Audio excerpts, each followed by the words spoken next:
رسول اللہ صلی اللہ علیہ وسلم کے ساتھ سب سے اول اسی طرح ہر معاملے میں، نیکی کے معاملے میں، انسانیت کے معاملے میں سب سے اول، خلافت میں بھی سب سے اول۔ اور جب قیامت کے دن قبروں سے اٹھیں گے لوگ تو رسول اللہ صلی اللہ علیہ وسلم کے ساتھ آپ کے بعد سب سے پہلا بندہ جو قبر سے نکلے گا وہ سیدنا صدیق اکبر رضی اللہ تعالیٰ عنہ۔ آپ کا نام حضرت عبداللہ، حضرت عبداللہ، آپ کی کنیت ابو بکر، اور آپ کے دو القاب صدیق اور عتیق۔ صدیق بھی آسمان سے نازل ہوا، عتیق بھی آسمان سے نازل ہوا۔ تو یہ الگ الگ روایات ہیں جس کے بارے میں آپ کو انشاءاللہ آنے والے جمعوں میں ہم اس بات پر بات جاری رکھیں گے، اور اس بارے میں انشاءاللہ ہم اس شخصیت کو اس انداز سے دیکھیں گے کہ یہ بندہ ہماری طرح نہیں تھا، ٹھیک ہے؟ وہ بھی سانس آکسیجن سے ہی لیتے تھے اور واپس ہائیڈروجن ہی آتی تھی، پانی وہی پیتے تھے جس کا فارمولا H2O ہے، سانس بھی اسی طرح، پھیپھڑے بھی یہی تھے، زبان بھی یہی تھی، آنکھیں بھی یہی تھی، دین بھی ان کے پاس یہی تھا، قرآن بھی یہی تھا، سب کچھ یہی تھا، لیکن وہ بندہ اس مسلمانی میں اس لیول تک گیا کہ اللہ تعالیٰ نے پیغام بھیجا کہ محبوب ان سے پوچھو میں ان سے راضی ہوں کیا یہ بھی میرے اوپر راضی ہے۔ یہ پیغام کس کے لیے جناب سیدنا، آپ بالکل ٹھنڈے بیٹھے ہیں، کوئی گلہ نہیں آپ پہ کیونکہ باہر بھی ٹھنڈ ہے۔ تو یہ لقب اللہ کو ضرورت ہے کسی سے رضا پوچھنے کی؟ یہ تو میرا اور آپ کا لوگوں کا کام ہے، یار میں راضی ہے، تو راضی ہو یا کہ نہیں، لیکن مالک نے خود عطا اتنی فرمائی، اپنے محبوب کی غلامی میں درجے کا پایا کہ فرمایا محبوب ان کو میرا سلام بولیں اور ان سے پوچھیں کہ میں تو راضی ہوں کیا تو میرے اوپر راضی ہے۔ قلندر لاہوری ڈاکٹر علامہ اقبال علیہ رحمہ نے اسی بات کو مد نظر رکھ کے فرمایا خودی کو کر بلند اتنا کہ ہر تقدیر سے پہلے خدا بندے سے خود پوچھے بتا تیری رضا کیا ہے، خدا بندے سے خود پوچھے بتا تیری رضا کیا ہے۔ متعدد آیتیں اللہ تعالیٰ نے اپنے اس محبوب کے غلام کی شان میں نازل فرمائی۔ وقت ختم ہونے کی وجہ سے صرف ایک آیت میں آپ کے سامنے رکھتا ہوں۔ مدینہ کے اندر سیدنا صدیق اکبر رضی اللہ تعالیٰ عنہ تشریف لے کر جا رہے ہیں۔ آگے دیکھا کہ یہودیوں کا ایک جلسہ ہو رہا ہے، ان کا ایک بڑا پادری، ان کا ایک راہب وہاں پر کھڑا ہو کر ان کو ان کی مذہبی تعلیمات دے رہا ہے۔ جناب سیدنا صدیق اکبر رضی اللہ تعالیٰ عنہ نے فرمایا اوے فنخاس اسلام قبول کر لے، اللہ سے ڈر اور محبوب کے قدموں میں آ جا۔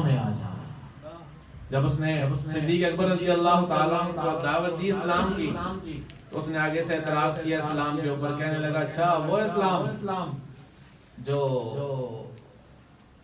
پیسے مانگتا ہے وہ اس اللہ کو مانو کہ جو کہتا ہے کہ ہمیں تنگ دستی کی وجہ سے جو ہمارے سے پیسے وصول کرنا چاہتا ہے، یعنی زکوٰۃ پر اعتراض کیا، صدقات پر اعتراض کیا۔ تو جناب سیدنا صدیق اکبر رضی اللہ تعالیٰ عنہ یاری تھی محبوب کے ساتھ، اور محبوب خدا کا محبوب تھا، تو رب کے بارے میں بات نہ سن سکے، زور کی ایک لگائی ان کے بڑے جلسے میں ان کے عالم کو جواب نہ دے سکے، لیکن شکایت رسول اللہ صلی اللہ علیہ وسلم کے پاس آ گئی، دیکھیں جی آپ کے بندے نے مجھے مارا ہے اور میں ویلیوں والا بندہ ہوں، میں عالم ہوں یہودیوں کا، اور دیکھیں آپ کے غلام نے میرے ساتھ ظلم کیا ہے، زیادتی کی ہے۔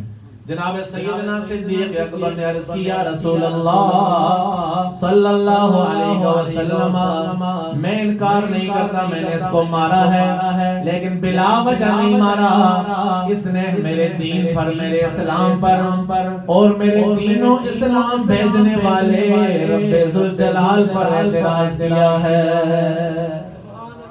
اس نے کہا ہے جناب کہ تمہارا اللہ نعوذ باللہ منہ فقیر ہے، ہم اس دین کی طرف آ جائیں۔ اس نے انکار کر دیا، اس نے کہا کہ میں نے یہ جملہ نہیں بولا۔ اب شریعت تقاضا کرتی ہے گواہ پیش کرنے کا۔ جناب صدیق اکبر رضی اللہ تعالیٰ عنہ کے پاس اس وقت چونکہ کوئی گواہ موجود نہیں تھا جو مسلمانوں میں سے آپ کی بات سن کر آپ کے حق میں گواہی دے سکے، اللہ تبارک و تعالیٰ نے عرش سے آیت نازل فرما کر صدیق کے قول کی توثیق فرما دی اور اس کو قرآن کریم میں یوں نقل کیا گیا۔ سورہ آل عمران آیت نمبر 188 اللہ فرماتا ہے لَقَدْ سَمِعَ اللَّهُ قَوْلَ الَّذِينَ قَالُوا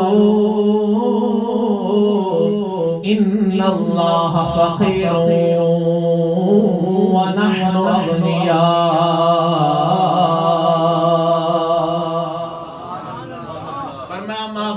اللہ تعالیٰ نے ان لوگوں کی بات کو سنا ہے جنہوں نے کہا کہ اللہ غریب ہے اور ہم امیر ہیں۔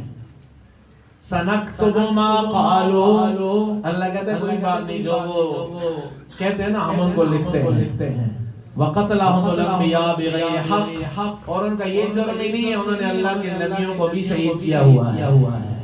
تو اللہ تعالیٰ کی تائید اور نصرت اور توثیق اور تائید جناب سیدنا صدیق اکبر رضی اللہ عنہ کی شان میں نازل ہو۔ اس کے علاوہ جناب حضرت بلال رضی اللہ عنہ کو باری قیمت میں جب آزاد کروایا تو وہاں پر بھی اعتراض ہوئے، اللہ تعالیٰ نے سورہ اللیل 30ویں پارے میں اس میں جواب دیا۔ معراج کے اوپر جب لوگوں نے کہا کہ آپ اتنی تھوڑی ٹائم میں اتنا لمبا سفر کیسے کر سکتے ہیں، پھر جناب صدیق اکبر رضی اللہ عنہ نے فرمایا ہاں میرا محبوب کیا ہے وہ بھی انشاءاللہ۔ اس لیے میں نے عرض کیا کہ اس موضوع کو اس دفعہ اس انداز میں ہم نے لے کے چلنا ہے کہ صدیق اکبر کو تو اللہ کا پیغام آ گیا کہ میں راضی ہوں اور ہم تو اللہ کی رضا کی راہ تک بھی نہ پہنچ سکے۔ تو یہ فرق کیا ہے، یہ دوری کیا ہے، وہ کون سی تعلیمات ہیں جن تعلیمات کو اپنا کر جناب سیدنا صدیق اکبر نبیوں کے بعد سب سے فضیلت والے انسان بن گئے اور ہم وہی مسلمان ہو کر اسی کلمے کو پڑھ کر اسی نبی کی امتی ہو کر اسی قرآن کو پڑھنے اور حفظ کرنے کے باوجود ہمارے اندر اس کا خطرہ بھی موجود نہیں ہے۔ یہ ڈیفرنس اور یہ فرق انشاءاللہ ہم دیکھیں گے اور ہمیں آخر میں نظر آئے گا کہ صدیق اکبر کو یہ درجہ، یہ تو میں ایڈوانس کہہ رہا ہوں نا، لیکن جب پڑھ کے آگے پہنچیں گے تو نتیجہ یہی نکلے گا کہ صدیق نے اپنی جان کو بھی نبی کی نیند پر بھی قربان کرنے کی کوشش کی ہے، کیونکہ انہوں نے جان کو جان پر قربان کرنا بڑی بات ہے، نبی کی نیند پر اپنی جان پیش کی ہے۔ اس لیے میاں صاحب نے اس منظر کو دیکھ کر فرمایا جنہ عشق محبت ہوندے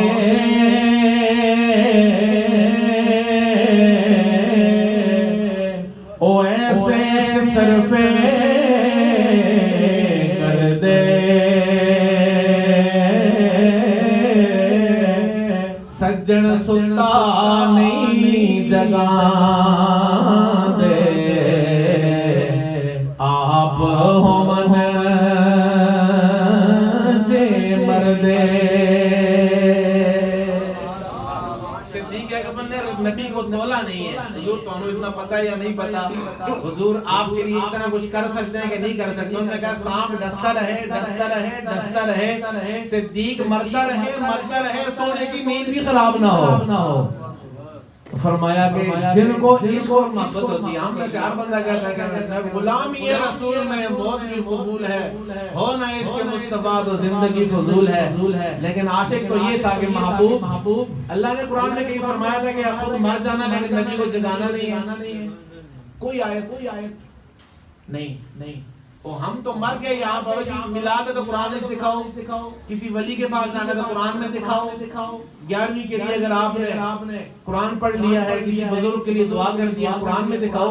تو صدیق اکبر نے جو سانپ کے آگے اپنی آئیڈی پیش کیا، حالانکہ اپنی جان، دوسرے لفظوں میں اگر دیکھا جائے اس طرف نہ دیکھیں، کیونکہ بڑوں کے اوپر بے ادبی کی نظر کرنا بھی غلط ہے۔ اگر میری اور آپ کے لیول پہ دیکھیں تو کیا خود سانپ کے منہ میں ہاتھ دینا یہ جائز ہے یا حرام ہے؟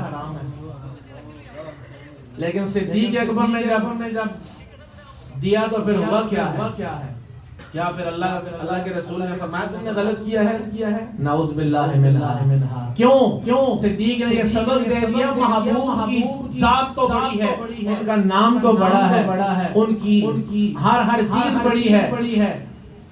مسلمان کا، امتی کا یہ تقاضا ہے کہ نبی کے آرام کو بھی، نبی کا آرام بھی اس کی جان سے قیمتی ہے۔ فرمایا سجن ستا نہیں جگان دے، آپ ہوون جے مردے۔ دوسرے کسی عاشق نے صدیق اکبر کے طرز پر مسلمان ہونے کا مشورہ دیا، فرمایا چھوڑ کر قدم ان کے اڑنا تو ہواؤں میں، راستہ وہیں سے ہے قرب حق میں جینے کا۔ شان چاہیے، رفت چاہیے، مسلمانی چاہیے، اللہ کی قربت چاہیے، تو وہ اللہ نے اپنے محبوب کے قدموں میں رکھی ہوئی ہے۔ اس مضمون کو انشاءاللہ آگے لے کے چلیں گے۔ اللہ تبارک و تعالیٰ سے دعا ہے ہمیں ان کی کامل مسلمانی کا صدقہ، ہمیں بھی مسلمانی کی دولت عطا فرمائے۔ وآخر دعوانا الحمدللہ رب العالمین۔